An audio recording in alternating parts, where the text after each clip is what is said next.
안녕하십니까. 하루의 경제 주식 마무리 경주마 이재훈입니다. 오늘 힘들게 지내셨죠? 미사일이 날았고 우리 장 파랗게 질렸습니다. 그래도 힘내고 대책 함께 세워보셔야죠. 경주마가 함께 하겠습니다. 오늘 기수 여러분들을 소개해 드리죠. 증시를 어떻게 읽어내려야 할지 명확하게 짚어주는 분입니다. YG 경제연구소의 차영주 소장님, 어서 오세요. 안녕하십니까. 글쎄요, 뭐 지금 상황이 상당히 안 좋은데요. 한편으로 생각한다라면은 바닥을 확인하는 과정에 이제 저는 진입했다라고 보고 싶습니다. 따라서 오늘 좀 그러한 얘기, 그러니까 많은 분들이 지금 심적으로 고통스러우실 텐데 희망의 빌미를 어디서 찾아야 되느냐, 네. 그 부분을 오늘 좀 짚어보도록 하겠습니다. 알겠습니다. 이번에는 주식의 매매 전략과 노하우를 가감없이 솔직하게 풀어주는 분이죠. 덕분에 많은 개미들의 해결사가 돼주고 있는 분입니다. 레몬 리서치의 김민수 대표님, 어서 오세요. 안녕하십니까. 오늘 속보만 몇 개 봤는지 모르겠습니다. 네. 정신 하나도 없는 장이었는데 그럼에도 불구하고 요즘에 증시 바닥론을 외치고 계시는 우리 차영주 소장님의 의견을 오늘 한번 탈탈 털어보겠습니다. 알겠습니다. 두 분 의견 유심히 들어보도록 하겠습니다. 국내에서 가장 신뢰받는 이코노미스트입니다. 오늘 왠지 경주마에서 투자 강의가 이루어지지 않을까 하는 생각도 해보게 됩니다. 홍춘옥 박사님, 어서 오세요. 네, 안녕하세요. 홍춘욱입니다. 반갑습니다. 경제 이야기가 사실은 지금 시장에 잘 안 먹히는 형국이긴 합니다만 역사적으로 전쟁과 테러에 대한 공포가 부각될 때 금융시장이 어떻게 반응했는가 뭐 이런 이야기들을 오늘 좀 들려드리도록 하겠습니다. 예, 홍 박사님 얼굴이 스킨톤이 아주 하얘지신 것 같아요. 예, 덕분에. 자, 오늘 뭐 터질 게 터졌습니다. 러시아, 우크라이나 미사일이 날아가고 러시아 주가가 마이너스 44%요? 뭐 그렇게까지 빠졌다. 40% 좀 빠진 것 같습니다. 예. 오늘 우리 시장을 보면요, 코스피가 하루 사이에 2.6%가 날아갔습니다. 결국은 2,648로 마감이 됐고요. 코스닥도 3.32% 급락하면서 848까지 떨어졌습니다. 자, 미사일이 날았고 세계 증시가 겨울왕국이 돼버렸습니다. 어떻게 보십니까? 추위는 지나가지 않을까요?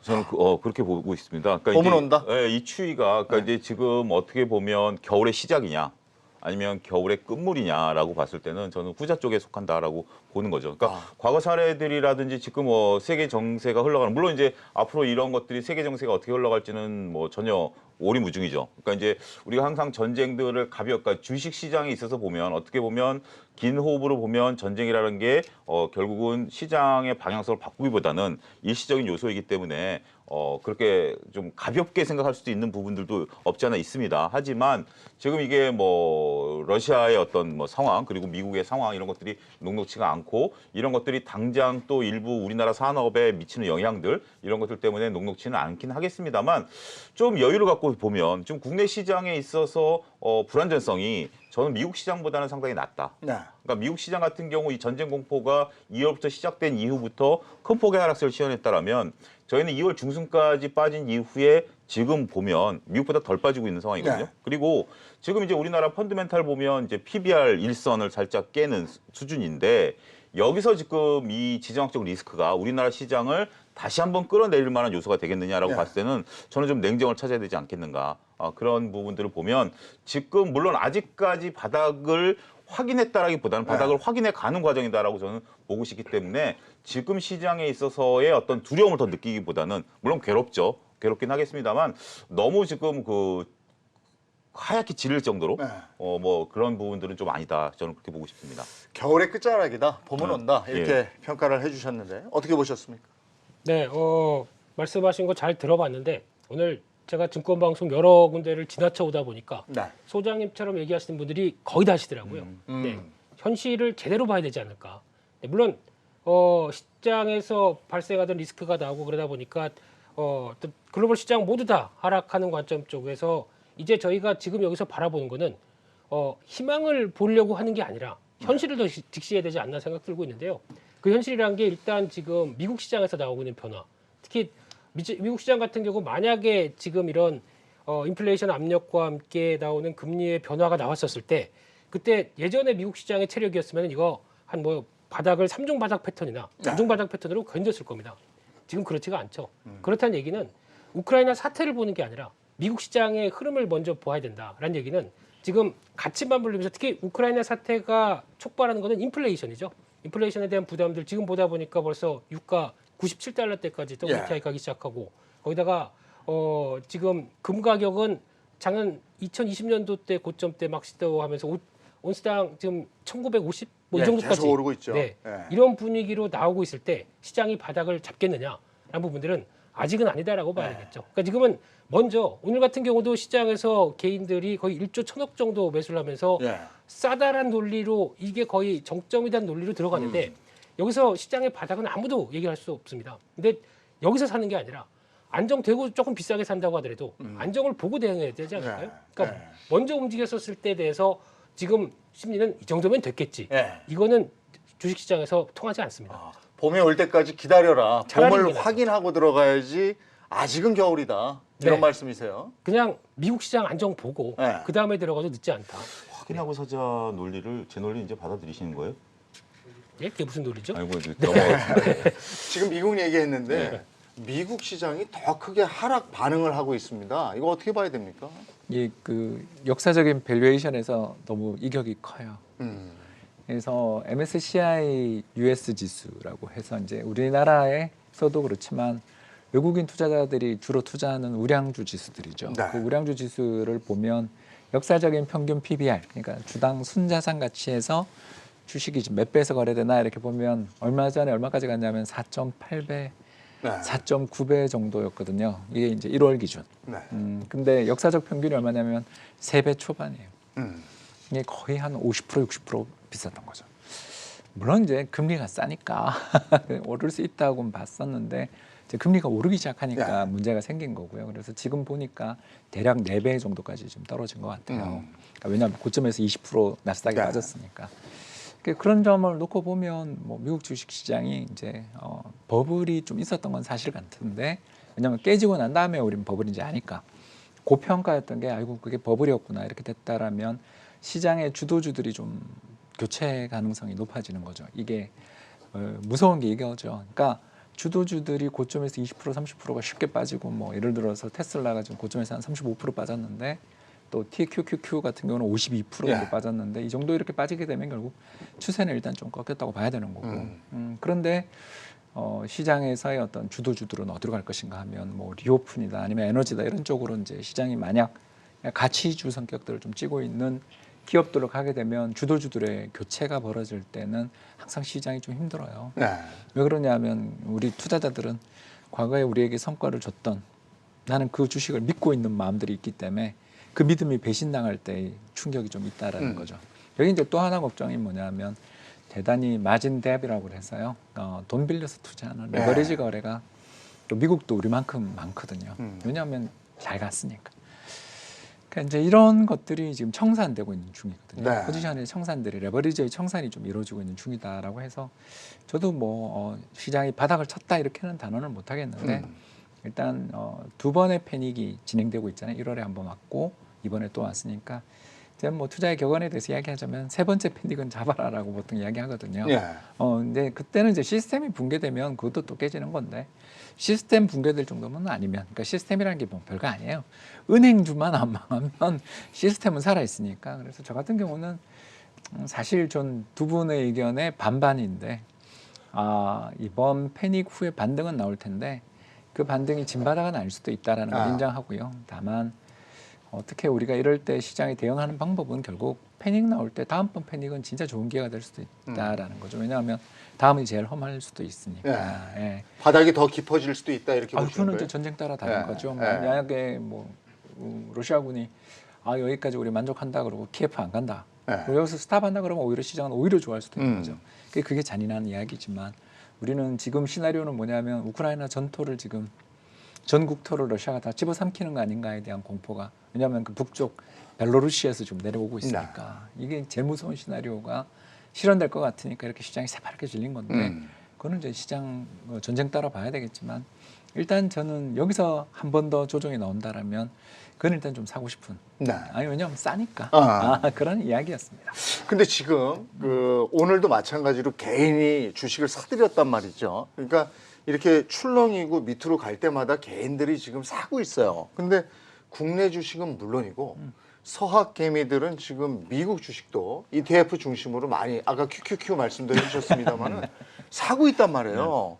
이거 뭐라고 얘기를 해주시겠어요? 그러니까 우리가 이제 이렇게 보면 지금 이제 개인들이 사는 것들에 대해서 해석을 좀 달리해야 된다라고 봅니다. 네. 그러니까 우리가 항상 주가가 밀릴 때 개인들이 사는 게 굉장히 안타깝다라고 이제 보는 시각들이 지배적인데 물론 그렇습니다. 네. 그 박사님 말씀하신 거가 핵심인데 가장 지금 개인분들께서 저는 하셔서는 안 될 게 자신의 보여주신 물타기. 네. 특히 가을에 이제 올랐었던 이런 주식들의 물타기는 저는 조금 조심해야 된다라는 건데 지금 모르겠습니다. 이제 서학개미와 저는 국내장의 개인 투자들이 좀 그 결이 다르다라고 보고 네. 싶은 게 서학개미 같은 경우는 우리가 아무래도 뭐 파악된 건 없습니다만 그래도 서학개미 하시는 분들이 뭐 저 밑에 있는 조그만 주식 같은 거 건드리시는 분보다는 우리가 흔히 아는 뭐 애플이라든지 테슬라라든지 뭐 이런 것들을 건드리시는 걸로 뭐 알려지고 있는데 그런 것들을 물타기 하는 것은 굉장히 저는 좀 조심스럽다. 그러니까 지금 국내 주식과 저는 미국 주식 차별화가 될 것이다라고 보는 시각인데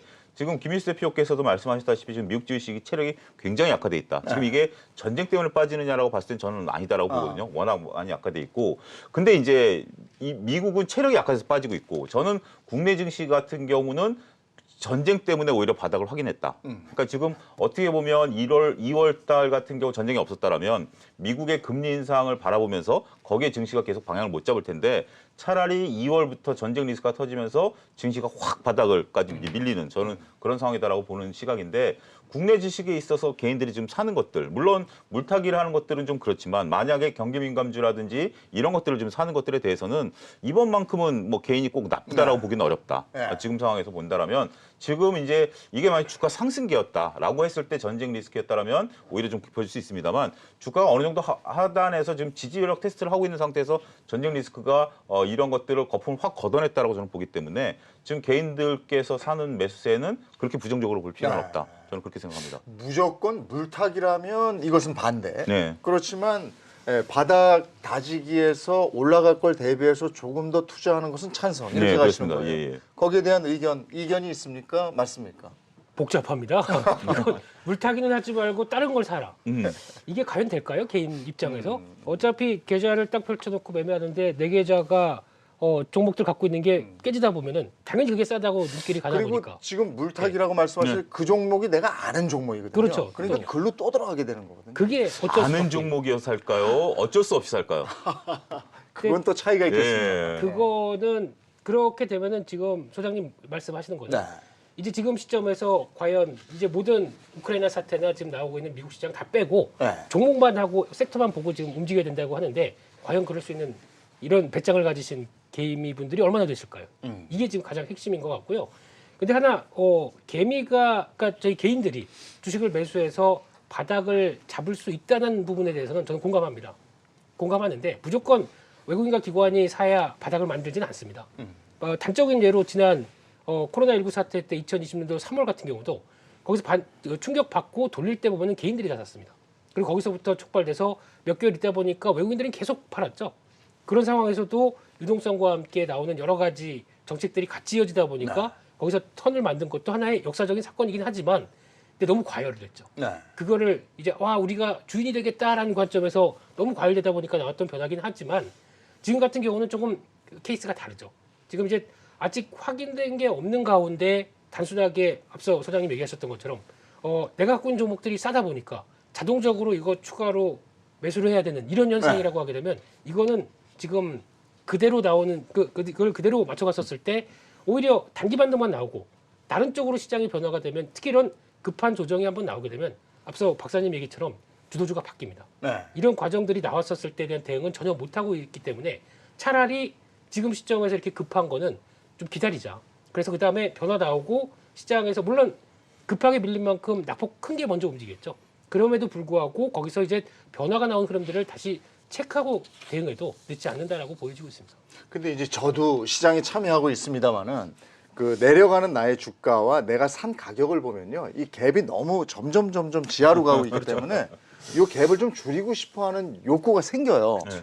그래서 참다가 이게 더 내려가면 조금 물타기를 하거든요. 맞습니다. 왜냐하면 그게 내가 아는 종목이기 때문에 네. 어떻게 투자를 해야 되는 겁니까? 예, 저는 물타기는 저도 반대 아. 의견이죠. 왜 그러냐면 이게 작년 하반기부터 시장의 변화의 징후가 보이기 시작한 게 이제 BBIG라고 우리가 불렀던 시장의 네. 주도주들이 네. 하나씩 둘씩 뭐 가장 좀 마음 아프고 힘들었던 게 결국은 카카오였던 것 같고요. 참 뭐 여러 논란이 있었잖아요. 내부자 매도도 있었고 또 더 나가서 이 서민 그죠 뭐 이런 여러 이슈도 있고. 그러니까 이게 왜 그런 이슈 나올 때가 시장이 참 힘드냐면 이 규제 리스크만큼 무서운 게 없어서 그래요. 2000년 마이크로소프트와 인텔의 주가가 꺾이기 시작한 게 바로 그때 당시 반독점 셔먼법에 따른 규제 때문에 물론 그 소송은 끝났습니다만 그 뒤 마이크로소프트가 한 14년 동안 그 주가를 회복 못했어요.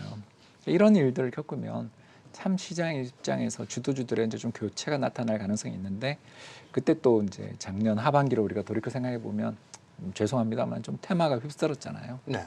그게 분명히 미래 전망이 밝은 테마라고는 생각되나 시장이 좀 너무 과열된 면이 그러니까 시장 전체는 하락 종목들이 늘어나고 있는데도 불구하고 일부 테마만 가는 그러니까 미국도 그랬거든요 사실은.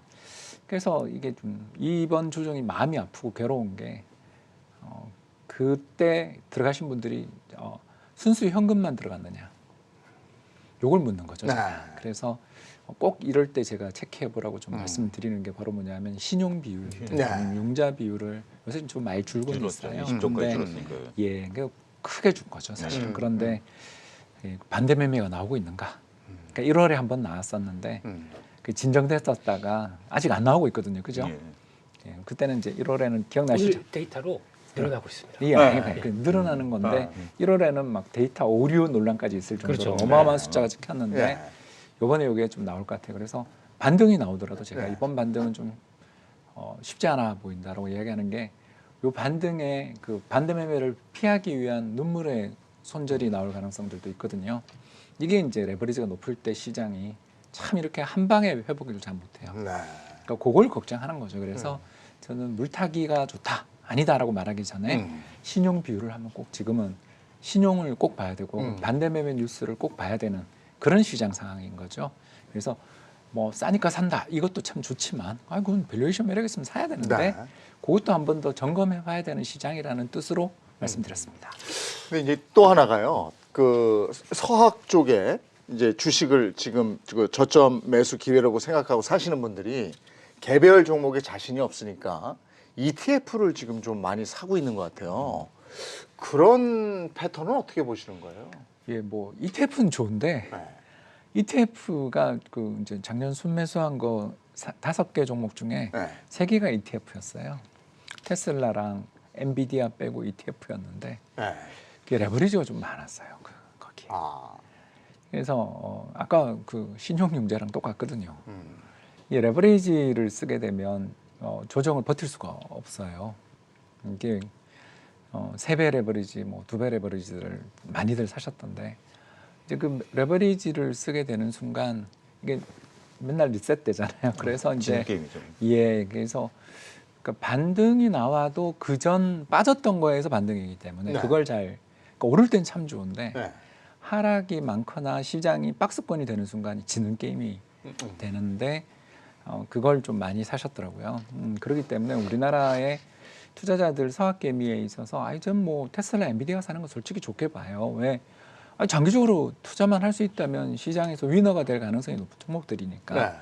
네. 그런데 이제 이 레버리지를 써버리면 이게 추세는 장기적으로 봤을 때 상승임에도 불구하고 그때 잃어버린 걸 회복을 못하는 경우들을 제가 이제 시뮬레이션을 그냥 한번 해봤는데 이게 하도 많이 하셔서 2000년에 100을 들어가서 굉장히 안 좋은 예죠.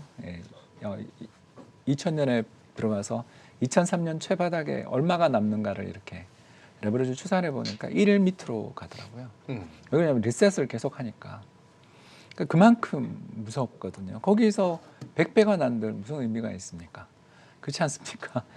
그러니까 100배가 나야 원금인 거죠. 1이니까. 네. 예, 그러니까 이게 레버리지의 힘이거든요. 그래서 오를 때는 참 좋은데 10배 났잖아요. 네. 2020년 3월부터 지난해 연말까지 10배 났거든요. 근데 그게 한 번에 2달 만에 이렇게 된다라는 걸 생각할 때 ETF 투자는 참 좋다. 근데 QQQ도 참 좋아 보인다. 근데 왜 그 레버리지들을 너무 좋아하시는 것 같다. 특히 반도체 레버리지를 또 하셨더라고요. 근데 이 반도체 산업이 좋은 건 알지만 미국도 거기도 개미 많은데 레버리지 쓰셨다가 청산하시는 분들이 거기라고 없겠는가. 네. 이렇게 우리가 생각해 보면 뭐하러 그 리스크를 우리가 해외 투자를 하면서 더군다나 정보도 없는데 그보다는 지금 상황에서는 차라리 SPY라든가 아니면 뭐 배당주라든가 이런 것들은 최근에 굉장히 좋거든요. 사실은 특히 에너지 관련 ETF라든가 그러니까 다변화할 수 있는 네. 그러니까 우리나라에 없는 투자의 대안이 미국에 있거든요. 이게 저는 가장 대표적인 게 배당 귀족주 ETF 같은 거라고 생각하거든요. 우리는 그런 회사 잘 없어요. 근데 미국은 그런 너무너무 좋은 시장, 없는 상품이 많아서 들어가는 거지 굳이 거기가 우리보다 절대적으로 우위에 있다. 저는 이렇게 생각 안 하거든요. 그건 좋을 때도 있고 나쁠 때도 있는 거지. 따라서 ETF 투자는 너무 한 방면에 치우친 걸 제외하고는 하는 건 좋다. 다만 이런 시장 한번 보면 레버리지나 또는 뭐 인버스도 또 레버리지가 있잖아요. 그렇죠. 지금 요새 또 인버스 레버리지를 많이 하시던데 아무튼 레버리지를 들어갈 때 시장이 자칫 꼬일 때 오히려 자기가 그 곳에서 개미 지옥이 될 수도 있는 그런 부분들은 조금 고민해보자 이 말씀드리고 싶습니다. 그러니까 저점 매수, ETF 투자 이런 것보다도 먼저 선행되어야 되는 것은 위험 요소 제거다. 그러니까 그렇죠? 신용의 위험을 조금만 알면 좋을 것 같다. 이런 이야기. 그 신용 얘기하면 제가 가슴 속에 있는 경구가 하나 있는데 랄프 렌저라는 그 네. 소형주 투자의 대가가 있습니다. 네. 그 사람이 유명하시죠? 그 쓴 책에 보면 이런 얘기가 나옵니다. 레버리지를 쓴다라는 것은 신용을 쓴다라는 것은 칼을 여기에 놓고 운전하는 것과 같다. 그러니까 이제 고속도로 달릴 때는 상관이 없죠. 네. 근데 이 고속도로에서 비포장으로 들어와서 돌풀이에 딱 걸리는 순간 나를 찌를 수도 이 있다는 정도로 거죠. 위험하다. 그러니까 이제 그 경구가 그러니까 지금 우리가 2020년에는 고속도로를 달려왔다라면 제가 항상 2022년 비포장 도로다라고 말씀을 드렸는데 네. 돌풀이에 찔 때마다 나를 찌를 수가 있기 때문에 그런 저는 그게 굉장히 저의 어떤 그게 좀- 정말 귀한 정말 예. 명문인 것 같습니다. 예, 맞습니다. 우크라이나 전쟁 얘기하면서 우리 이런저런 얘기 같이 나누고 있습니다. 근데 지금 전쟁의 리스크만 있는 것이 아니고 얼마 전까지는 전쟁에 대한 얘기보다는 우리가 금리 인상에 대한 얘기를 많이 했어요. 근데 세계적인 이런 위기 속에서 전쟁의 공포, 전쟁이 이제 발발이 되고 이런 상황에서 과연 연준이 금리를 우리가 생각했던 것처럼 그렇게 팍 올릴 수 있을까요? 항상 제가 먼저 대답을 해서 제가 많이 두드려 맞습니다. 근데 어찌됐든 모르겠습니다. 지금 이제 저도 오늘 막 뉴스들을 보면 예. 막 급박하게 서로 이제 보는 관점에 따라서 네. 이제 뉴스들이 막 올라오더라고요. 그러니까 연준은 스탠스를 유지할 것이다라고 보는 측도 있고 네. 연준은 25bp는 최소한 뭐 할 수밖에 없다. 50bp는 조금 어렵지 않겠느냐. 네. 그런 부분들도 있고 그리고 또 한편 이제 과거에 어떤 유가가 이렇게 급등했었던 상황들을 보면 일단은 지금 뭐 이게 너무 많은 인플레이션을 자극을 하는 분명도 있습니다만 경기가 어려워질 수도 있기 때문에 연준이 지금 우리가 예상했던 공격적인 또 금리 인상을 할 수 있겠느냐 이런 것들 이제 과거의 사례를 봤을 때 여러 가지 이제 얘기들이 막 이제 쏟아져 나오기 시작하더라고요. 네. 근데 결국 연준은 뭐 물가와 고용을 보지만 지금 이제 물가가 한쪽에서는 끌어당기고 있고 오히려 더 부채질하고 있는 상황이고 하지만 이렇게 부채질하는 것이 지금 과거의 경기가 살아서 부채질하는 거였기 때문에 금리 인상한다는 거 아니겠습니까? 네. 하지만 지금 이제 전쟁 리스크라는 새로운 리스크가 경기의 어떤 흐름을 꺾어놓을 수 있는 상황들도 되기 때문에 연준의 행보는 물론 이제 모르겠어요. 공통적인 얘기는 25bp는 당연히 할 것 같지만 네. 뭐 그 뒤에라든지 뭐 이런 것들에 대해서는 조금 행보를 이제는 좀 공격적이지는 않을 가능성이 높지 않겠는가 보는 시각들이 있는 것 같습니다. 그동안 우리가 한 번에 50bp 올릴 것이다 이렇게 얘기를 했었기 때문에 0.25 정도는 그러면 그거보다는 덜한 거니까 어떤 기능을 할까요? 그런데 지금 여기서 생각해봐야 될 게 네. 연준이 과연 경기를 신경 쓸까요? 아. 지금 입장 쪽에서 그러니까 전쟁과 관련된 쪽에 여러 가지 충격과 그에 따른 경기를 지금은 생각 안 할 것 같습니다. 오히려 지금 이어지고 있는 현상, 즉 지역적 리스크를 통해서 특정 지역이다 보니까 거기서 발생하는 유가부터 또 천연가스 그리고 또 곡창지대 이런 여러 가지 상황을 보게 되면 물가를 자극할 요인들이 충분합니다. 네. 그런 쪽에서 나오는 여파를 생각하게 되면 이번에 FOMC 의사록에서도 나왔듯이 지금 우리가 보는 거는 물가에 대한 파이터의 입장으로 지금 얘기를 하고 있다 보니까 이런 부분들은 오히려 지금 시장에서는 한풀 꺾일 것이다라고 보고 있는데 제가 보기에는 아닙니다. 연준은 50bp 정도는 초기에는 강하게 끌어올릴 것 같고요. 그 다음에 인플레이션 정점이 어떻게 되느냐를 관찰하면서 하반기를 볼 텐데 하반기는 속도가 줄 수는 있다고 보여줘도 초기에는 일단 그러니까 지금 연준도 보게 되면 지금 경기 판단이 틀렸거든요. 네. 경기와 전반적인 물가 판단이 작년에는 인플레이션 일시적일 것 같다. 그래놓고 아니다 보니까 지금 부랴부랴 여러 가지 방향들이 바뀌고 있는 상황들인데 샤워실에 계셔서 그래요. 물을 이렇게 확확 틀고 있는. 지금 그럴 얘기 하실 때입니까? 예. 네, 잘하셨고요. 예, 저를 쿨 다운 시켜주셨네요. 네.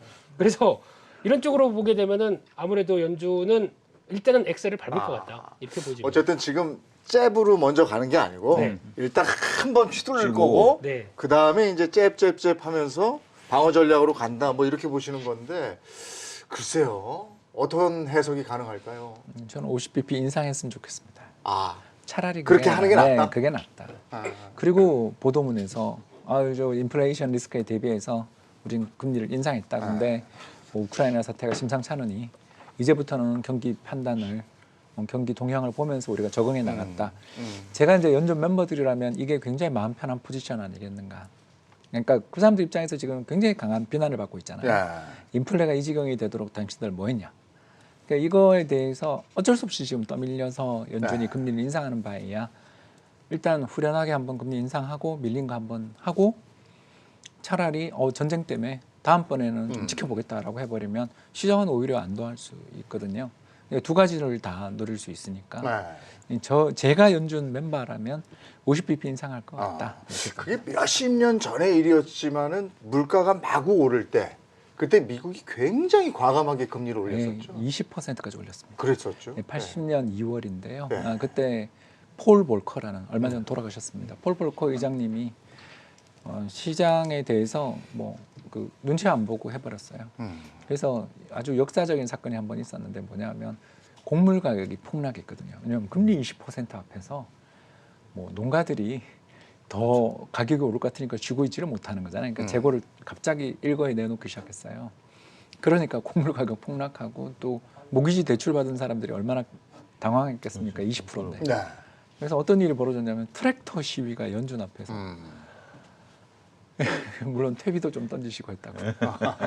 그러니까 그런 일화가 있을 정도로 연준이 왜 연준이 무섭냐 하면 늘 평상시에는 주식시장 살려주는 좋은 아저씨인데 한 번 이 사람들이 인플레에 대해서 경계하고 행동에 나서는 순간 단호하기 때문에 그걸 알거든요, 자기들이. 그래서 자기들이 행동할 때는 시장에 영향을 줘야 된다는 걸 잘 알고 있으니까 아마 이번에도 볼커의 후예들이니까 0.75까지는 아닐 것 같은데 0.5 정도 한번 인상하는 게 그러니까 2호 가능성도 없진 않은데 인상하고 차라리 보도문을 아주 유하게 하는 게 좋은 조합 아닌가 생각합니다. 초반에 한 방은 있을 것이다. 그리고 초반에 한 방이 낫지 뒤로 가면서 계속 이런 거는 오히려 시장에 좋지 않다. 예, 희망 고문이 제일 안 좋아요. 그렇군요. 이번 전쟁도 그래서 우리가 힘들잖아요. 자꾸 전쟁할 것 같더니 내내 올림픽 기간 내내 안 하다가 올림픽 끝나자마자 21일 날 하잖아요. 그래서 위태위태했던 거잖아요. 이거 올림픽 끝나고 베이징 가서 푸틴이 회담도 했으니까 베이징 올림픽 기간 중에는 전쟁 없다라는 건 알겠는데 그 뒤에 어떻게 될지 모른다라는 걸 그리고 3월 되면 해동기가 돼서 전쟁이 사실상 좀 어렵다는 이야기를 그렇다면서요. 탱크가 빠질 정도로 그렇다고. 왜냐하면 그 땅의 밑은 겨우 내에 꽝꽝 얼었는데 지표만 녹은 거죠. 그래서 이 위에가 어떻게 되냐면 일종의 빙판처럼 돼버리는 거예요. 그래서 그렇다고 그러더라고요. 밑은 아주 딱딱한데 위에는 눈 녹은 물들이 흘러 들어오면서 지표만 미끈한. 그러니까 일종의 완전히 경단을 만든다 그러더라고요. 탱크가 흑경단이 되는 동영상을 한번 봤는데 그 러시아제 T-72인가 70몇 탱크인데 그래도 그렇게 아주 오래된 탱크는 아닌데 그 탱크조차 그 수렁을 빠져나오지를 못하는 걸 보고서 이 전쟁을 할 거면 지금밖에 없다. 그래서 여기를 지나면 오히려 전쟁 리스크는 내년이다. 아니면 차라리 여름 지나고다라고 봤었는데 했죠, 바로. 이렇게 희망 고문하다가 터지니 다들 이렇게 현실을 네. 인정하기 싫었던 현실을 직면하고 이렇게 우리가 멘붕한 거 아니겠습니까? 근데 지금 금리 얘기가 나와서 그런데 연준, 뭐 미국, 뭐 다 금리를 올리고 뭐 이런 상황인데 중국은 내리잖아요. 그게 이건 걱정- 어떻게 봐야 되는 거예요? 그게 걱정이죠. 아, 사실 올해 저희는 솔직하게 이야기하겠습니다. 러시아가 그 달러 기준으로 해서 2014년 주가를 회복을 아직 못하고 있었어요. RTS 지수인가 그런데요. 그러니까 그만큼 경제가 망가졌어요. 네. 그래서 2016년부터는 다시 슬금슬금 회복은 됐었는데 그렇다 하더라도 주식시장만큼 경제의 펀더멘탈을 잘 보여주는 지수가 없는데 달러 기준 2014년 지수를 회복 못할 정도로 시장이 망가졌었으니 이번에 안 할 거다. 그냥 겁만 줄 거다. 그리고 돈바스를 비롯한 우크라이나 동부 지역에서 그냥 내전 상황이 될 거다. 이렇게 우리가 봤던 거지. 전면전까지는 안 봤던 게 그런 건데 틀린 거죠. 경제적인 그런 요인은 일단 싹 무시하고 하는 거죠. 그게 우리가 러시아를 보면서 느끼는 게 경제적 이해관계로 이해가 안 되니까 이렇게 우리가 힘든 거잖아요. 중국도 그렇거든요. 중국도 지금 금리 인하하면 안 되는 타이밍이거든요. 근데 그걸 2번이나 인하했어요. 그러니까 저희들 입장에서 보면 야, 여기는 적어도 경제 스텝들 말은 안 듣는구나 라는 기분을 들게 하는. 왜 그러냐면 미국이 기축통화가 지금 금리를 올해 0.5냐 0.25냐를 걱정하고 있는데 그리고 글로벌 주요 통화 대비 전부 환율이 상승하는데 달러 대비 강세 보이는 통화가 위안화잖아요. 6.2인가 그렇죠? 이 말이 안 되는 거죠. 왜냐하면 달러가 강세면 위안화도 환율이 고정돼 있으면 같이 강세인데 거기다 더 강세? 자 그래놓고 금리 인하? 미국은 금리 인상하는데 네. 2015년에 그렇게 혼나놓고 지금 또 하고 있잖아요. 이게 무섭죠. 그러니까 좋게 이야기하면 그만큼 내수 경기가 어려우니 우리는 어떤 위험이 있더라도 무릅쓰고 금리를 인하해서 경제를 살리겠다라는 이게 쪽으로 돈을 좀 풀겠다는 거면 경기가 활성화되지는 않겠습니까? 반대죠. 아, 왜냐하면 힘 있는 사람들이 네. 달러로 바꾸고 싶지 않을까요? 아하. 그게 2015년에 그런 일이 있었거든요. 그래서 4조 달러에 달하는 외환 보유고를 가지고 있었는데 그게 1년 만에 3조 달러로 줄었어요. 근데 그 같은 기간에 경상수지 흑자였거든요. 그러니까 자본 수지나 기타 수지에서 1조 달러가 나간 거예요. 네. 이게 누가 했겠습니까? 당연하게 그 돈을 빼돌릴 수 있는 건 뭔가 정보력이 있고 네트워크 있는 사람 말고는 안 돼요. 네. 그러니까 이런 걸 우리가 그때 보고 2015년이 중국 증시 그렇게 잘 가다가 후강통, 성강통 기대로 그렇게 잘 가다가 무너졌던 거가 그때잖아요. 네. 그러니까 우리가 얼마나 고생했습니까? 근데 지금 중국이 미국 금리를 이제 몇 년 만에 또 인상하는데 거기에 금리를 인상해도 모자랄 판에 인하를 했으니 이게 그래서 저희는 이게 러시아도 이해가 안 되고 중국도 왜 저러나 올림픽 때문에 그냥 경기 부양하는 게 필요했었나 근데 타이밍이 너무 안 좋은데 이런 걱정을 하게 되는 거죠. 이게 참 이 경제나 주식에 대한 공부를 하다 보면요. 이렇게 말씀들을 듣다 보면 정말 경제만 주식만 가지고는 안 돼요. 정치, 경제, 사회, 문화 전반에 걸쳐서 알아야 이게 좀 풀리는 것 같아요. 게임도 해야 됩니다. 김민수 대표처럼. 그래야 게임도 투자도 하죠. 알면 주식을 잘할까요? 그것도 문제입니다. 알고도 울리면 홍 박사님 이 말씀은 어떻게 생각하십니까? 중국이 지금 이렇게 막 금리를 내리고 이럴 때는 아닌 거라고 보시는 겁니까? 글쎄 지금 뭐 중국이 지금 뭐 어떻게 표면적으로 보면 뭐 지금 올해 경제 성장률이 이제 4%대까지 내려온다. 그렇죠. 예, 그런 얘기들이 지금 있거든요. 그러니까 지금 작년 같은 경우도 한 5%대. 그러니까 이제 점점 밀리는 거죠. 상반기보다 하반기가 밀렸고, 그래서 지금 얘기가 나오는 게 좀 시진핑 주석 나오기 이전에 어떻게 보면 전체적으로 중국 시장에 투자하기는 좀 수월했던 게 뭐냐면 중국은 이제 계획 경제니까 자기네들이 뭐 연간 당시에 8% 경제 성장을 하겠다라고 그러면 하반기 때 항상 나오는 게 있습니다. 경기 부양책. 그러니까 예를 들어서 8% 하겠다라고 그러면 상반기 때 한 6% 했으면 경기 부양책 하반기 때 때려가지고 결국 연말엔 8% 맞춰놓거든요. 그런 부분들 했는데 이제 시진핑 주석이 우리 그런 거 안 하겠다.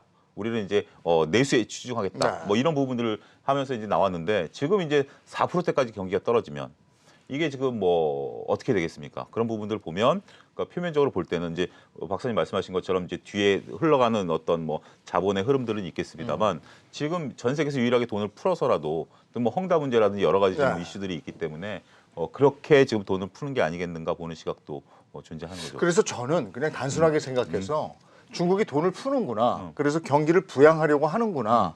그러면 중국 경기가 부양이 되면 우리가 중국하고 교역을 많이 하니 그러면 중국의 물건을 파는 회사 걸 좀 사놓으면 이게 괜찮지 않겠느냐. 이렇게 생각했었거든요.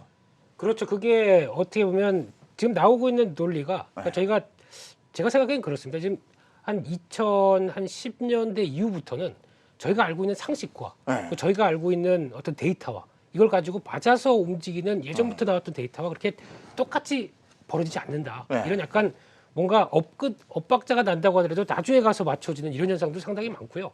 특히 이제 중국 같은 경우도 어떤 얘기가 많았었냐면은 한때 한 2, 3년 전 같은 경우 중국 망한다. 왜냐하면 그림자 공룡 때문에 이런 얘기도 상당히 많았었거든요. 근데 결국에는 유야무야하면서 그래도 저희가 와, 저 중국 앞으로 심각할 텐데 안 보이는 그런 부실 금융들이 얼마나 많지 않느냐라는 네. 쪽인데 결국엔 이렇게 넘어오거든요. 그래서 아마 이런 쪽을 보게 되면 저희는 물론 이제 시장 경제와 자유민주주의를 보고 있는 상황이다 보니까 이해가 안 된다고 하더라도 네. 중국은 중국 나름대로 또 계산하는 법이 다를 수 있겠다는 생각이 들고 있고요. 근데 이번 같은 경우도 아마 이제 포인트가 약간 규제 쪽으로 많이 받지 않습니까? 특히 네. 지금 많이 나갔던 인터넷 산업이라든가 뭐 엔터 산업 이런 것들도 게임 산업도 마찬가지고 규제로 나갔다는 얘기는 일단 거기서 뭐 장기 체제를 구축하는 등 여러 가지 변화가 나와서 일단 관리를 했다고 하게 되면 이제 어느 정도 됐다라고 생각하게 되면 이때는 다시 산업적으로 좀 틔워주는 게 나오겠죠. 그런 변화가 이 금리 관련된 쪽에 어떤 중국 정부의 역할론들이 조금 더 부각되게 되면 저는 앵커님 얘기하셨던 그런 변화가 네. 서서히 나올 수 있다고 생각되고 있는데 그런데 또 과거보다는 중국의 교육 비중이 좀 네. 떨어지기 시작합니다. 그런 것도 약간 눈여겨보긴 봐야겠는데 그래도 실물 경기가 움직인다는 관점들로 나오고 또 이제 미국도 인프라 투자 이제 시작하기 시작하면서 나오는 변화들도 생각해보게 되면 저는 제가 또 못 가본 길을 가고 있거든요. 네. 쉽게 말씀드리면 이 리오프닝이란 이런 시대 어떻게 변할지 모르겠어요. 저는 이게 또 하나의 생각보다 또 경기를 어떻게 끌고 갈지도 모르겠고 어떤 변화가 나올지 모르기 때문에 일단 지켜봐야 된다라는 입장입니다. 근데 우리가 요즘에 리오프닝 주식을 얘기를 많이 하잖아요. 그 종목에 대해서. 네. 근데 이게 굉장히 많은 부분이 중국하고 이게 연결이 돼 있더라고요. 맞습니다. 우리나라 리오프닝 주식이라는 게. 네. 그래서 중국 경기 얘기를 하지 않을 수가 없었고 이번에 우리나라로 다시 한번 와볼게요. 우리나라가 오늘 이제 하느니 기준금리를 동결했어요. 근데 전쟁 이슈에 묻혀가지고 이게 별로 표가 안 났던 것 같은데 이거 어떻게 해석해야 됩니까? 두 가지를 고려하셨겠죠. 첫 번째는 금리 3번 인상했잖아요, 우리가. 네. 75bp나 인상해놨기 때문에 그 금리 인상의 효과를 좀 보는 거고 실제로 집값이 조금 둔화됐잖아요. 네네. 그러니까 그래서 일단은 좀 지켜보겠다라는 게 첫 번째였고 두 번째는 금융시장 변동성이죠. 너무 시장이 험하게 빠지니까 여기서 금리를 인상하는 것이 과연 좋은 타이밍인가. 특히 안 그래도 지금 10만 명 넘어가는 코로나 감염자들까지 나오면서 내수 경기가 다시 어려움을 겪고 있는 건 분명한 사실인데 여기서 물가만 쳐다보기는 우리 이미 할 일을 했으니 네. 이번은 쉬자 이렇게 보여지고요. 그래서 연준이 3월에 아무튼 금리를 인상할 테니까 그거 끝나고 나면 우리도 또 전후에서 대선도 끝나니까 총재님 임기도 그때 끝나거든요. 네. 네, 그래서 신임 총재에게 어떻게 보면 좀 이제 패스 이렇게 했다고 볼 수 있겠습니다. 우리가 선제적으로 조치를 했잖아요. 예, 그동안에. 작년에 금리에 두 번. 대해서. 이거 잘한 한 번. 겁니까? 안 한 것보다 낫지 않나. 왜냐하면 일단 저는 이 금리 인상에 대해서는 좀 반대 의견이었던 게 왜 네. 반대 의견이냐면 우리나라 인플레도 비슷한 게 네. 우리나라 내부 요인에 의한 강력한 인플레가 나온 게 아니라 죄다 수입 원자재 가격부터 시작해서 오만 개 다 올라서 지금 오른 거죠. 예. 네. 그 금리 인상한다고 잡을 수 있냐? 네. 부동산을 잡겠다고 금리 인상하는 거는 이해는 하나 네. 네. 사실 집에 공급 부족이라든가 네. 또 전세 가격 급등 같은 문제가 촉발한 거지. 금리 인상한다고 여기서 뭐 0.몇 % 인상한다고 잡히겠냐? 이제 이런 쪽에 걱정을 좀 가지고 있었는데 다행히 요새는 그래도 일단 어떤 분들이 뭐 이제 결정을 하셔야겠지만 이 한시적으로 다주택자 매물 좀 이렇게 중과하는 것도 그것도 좀 풀어준다 그러고 주택 공급도 늘린다고 하는 그런 스탠스, 여기에 금리 인상, 또 글로벌하게 주식시장 빠지는 것 이런 것들이 주택시장에 좀 안정을 가져오고 있는 요인이니까 일단 한국은행 입장에서는 스스로 평가할 때는 그래도 잘했다 이렇게 생각을 하며 이번에는 좀 쉰 게 아닌가 그렇게 봅니다. 시장도 글쎄요. 그 부동산 시장이 조금 잠잠해지고 뭐 일단의 성공으로 보는 걸까요? 글쎄요, 뭐 부동산 쪽은 제가 잘 모르긴 하는데 어쨌든 뭐 시장이 부동산이 좀 잡힌다라고 한다라면 자금이 전반적으로 한쪽으로 쏠리는 현상들은 좀 다르겠죠. 물론 이제 부동산 쪽에 들어가는 자금과 주식 쪽에 들어오는 자금은 전혀 다릅니다. 네. 그러니까 이제 우리가 이론적으로 봤을 때는 부동산과 주식과의 어떤 뭐 로테이션이 일어난다라고 보는데 제가 현장에서 느꼈던 것들은 뭐 그렇게 드라마틱하게 뭐 이쪽이 빠지니 이쪽으로 올라가고 이쪽에서 되니 이쪽으로 되는 그런 거보다는 일부 거액 자산가들의 어떤 포트폴리오이지 대부분의 뭐 투자자들은 그런 쪽들에 대해서 그러니까 결국 주택 가격이 빠지면 주식시장으로 돈이 유입될 거야라고 보는 시각은 조금 현실과는 좀 다르다 이렇게 좀 말씀드릴 수가 있겠고 저는 지금 뭐 어떻게 보면 좀 무서운 게 지금 이번에는 뭐 그 주식시장에서도 이번에 금리 인상을 할 거라고 보는 시각들은 별로 없었어요. 이번에는 뭐 또 여러 가지 이제 뭐 정치적인 이슈도 있고 여러 가지 이슈 때문인데 만약에 물론 이제 또 우크라이나 사태 때문에 미국이 앞서 우리가 얘기한 것처럼 이제 공격적인 금리 인상은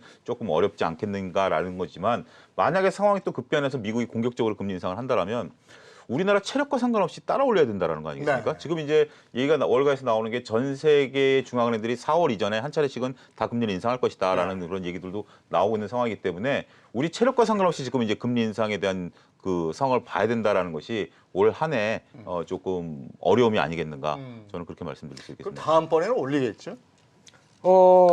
모르겠습니다. 그것도 정치적인 논리도 조금. 근데 네. 이번에 저도 박사님 의견에 동감하는데 네. 한국은행에서 금리 인상 때마다 나왔던 기자회견의 뉘앙스를 살짝 보게 되면은 네.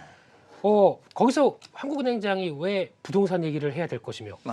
거기서 왜 한국은행장이 제가 보기엔 물가와 뭐 경기 관련된 쪽을 보는 거 왜 나머지를 얘기하는 거에 대해서는 이해를 못했습니다. 네. 그렇다는 얘기는 뭔가 또 이제 정부 정책과 맞춰가겠다는 의도도 충분히 있다 보니까 나왔던 상황이라고 생각되고 있고요. 아마 신임 은행장이 또 어떤 분을 바뀌고 또 어떤 뉘앙스를 가져갈지 모르겠지만은 제가 보기에는 미국과 맞춰갈 정도밖에 나오지 않을 것 같고요. 지금부터는 관리해야 될 게 딱 그겁니다. 자영업자분들을 비롯한 지금 가장 이번에 큰 고통을 받았던 취약계층들 이쪽에 대해서 지금 계속 연장만 되고 있지 않습니까? 근데 금리가 올라갔습니다. 더 가중되고 있습니다. 이 피 끓는 고통을 좀 알아주셨으면 좋겠다는 생각이 가장 크고요. 근데 이런 상황 쪽에서 그를 무시하고도 그러니까 이게 연장은 계속되고 있는데 앞으로 이걸 어떻게 처리할 거냐? 이분들 진짜 돈 못 갚습니다. 지금 이런 상황에서 거의 보증금도 다 없어지는 상황, 거의 다 날릴 정도로 이런 상황 쪽에서 이렇게 취약하신 분들에 대한 마음도 좀 헤아리는 여러 가지 정책도 좀 나왔으면 좋겠습니다. 네. 이번에 유가 얘기 좀 할게요. 국제 유가가 거의 뭐 오늘 100달러 한 번 뚫었죠. 네, 장중에. 장중에 뚫었습니다. 그러다가 이제 밑으로 좀 내려온 건데. 그리고 우리는 에너지 관련 주가 지금 상한가까지 올라간 종목도 있고 이래요. 파랗게 질렸는데 고기만 빨개졌어요. 이 국제 유가와 우리의 시장 어떻게 봐야 됩니까? 일단 결론부터 잠깐 이야기하면 유가 오를 때 우리는 좋아요. 좋다. 이게 왜 그러냐면 유관 산업이 워낙 많아요. 지난해 한 해 세계에서 제일 좋았던 산업이 어디냐? 하나 이야기하면 해운 산업이에요. 해운 산업의 10대 기업들의 연간 영업이익이 얼마였냐면 1,500억 불. 우리 돈 한 200조 가까이 되죠. 상상을 초월할 정도로 돈을 벌었어요. 그러면 그 사람들이 돈 벌고 뭐 하겠습니까? 배를 짓겠죠, 그죠? 배를 만들어야 되잖아요. 물론 뭐 LNG 선도 많이 만들겠지만 탱커부터 시작해서 오만 컨테이너 선을 다 지어야 되는데 그 캐파가 지금 없잖아요. 오늘 당장 저기 군산조선소 재가동한다는 이야기 나오죠. 그러니까 그럴 정도로 캐파가 없어요.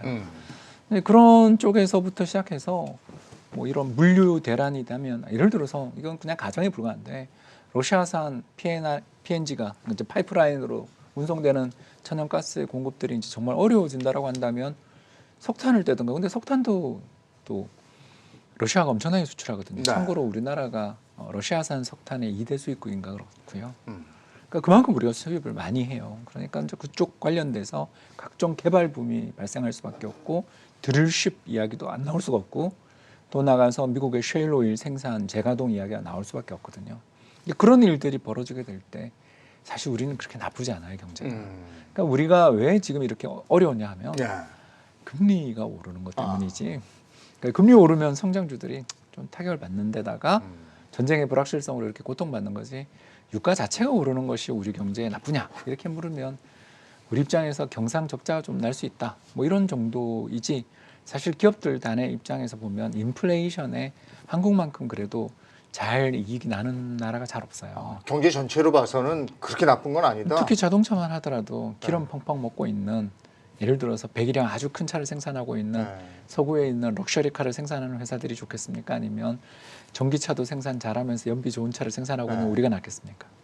그러니까 이게 그러니까 우리는 기름 한 방울 안 난다는 이야기만 자꾸 해서 그렇지 사실 우리 경제는 유가 오를 때가 좋고 반대로 2014년 그 우크라이나 내전 때 이후에 유가가 그 해 80불 빠졌거든요. 110불이 30불 갔잖아요. 근데 제가 조금 헷갈리는 게요. 전에 우리 오일 쇼크를 저 기억하거든요. 그때 굉장히 힘들었거든요. 예, 그때는 이제 우리가 그런 거에 대한 대비가 하나도 안 돼 있는 나라였던 거죠. 지금 대비가 돼 있다. 그러니까 대비라는 게 뭐 뭔지는 모르지만 적어도 우리는 옛날에 그때 대통령이 굉장히 위중한 상황이었는데도 사우디를 방문해야 될 정도로 기름 자체의 공급 자체가 예. 전망에 달려있던 나라였어요. 그런데 지금은 우리가 에너지 개발도 많이 하고 있고요. 더 나아가서 세계에서 LNG선 제일 잘 만들고요. 근데 그게 늘어나냐의 문제는 잘 모르겠어요. 왜냐하면 유럽이 정말 파이프라인에 대한 중독에서 벗어날지는 우리가 모르잖아요. 그러니까 이런 여러 가지 문제들 속에서 보면 우리가 굉장히 수혜를 보는 사람도 되게 많은 거죠. 그래서 유가 상승에 따른 시장의 충격이었다고 저는 솔직히 보지 않고 이게 이제 아까 우리 잠깐 이야기했지만 경제는 불확실한데 미국 나스닥은 금리 인상된다고 빠지니까 시장이 이제 주도주 바뀌는 거잖아요. 이럴 때가 되게 고통스럽고 괴로운 거기에 레버리지까지 많은 이게 이제 우리의 삼중고인 거지 유가 때문이다 이렇게 단정짓기는 참 어려운 면이 많은 것 같습니다. 어쨌든 저 우리 조선주가 어제 올랐다가 오늘은 어떻게 됐죠? 오늘 좀 빠졌는데요. 조금 빠졌고. 우리가 지금 여러분들 잘 아셔야 되는 게 우리나라 수출 품목 1위가 반도체고요.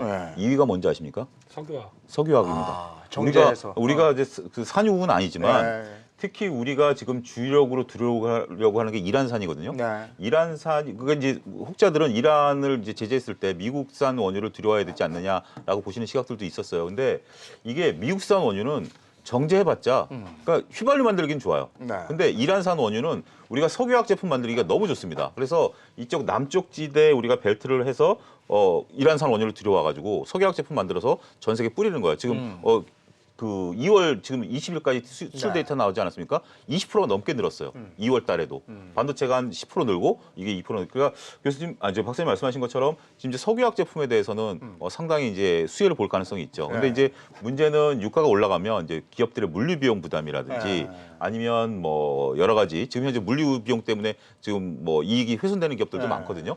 그런 부분들에 대해서는 좀 가중될 수도 있겠죠. 그리고 또 한 가지 우리가 리오프닝 관련주라고 수혜를 생각했던 항공주들의 직격탄.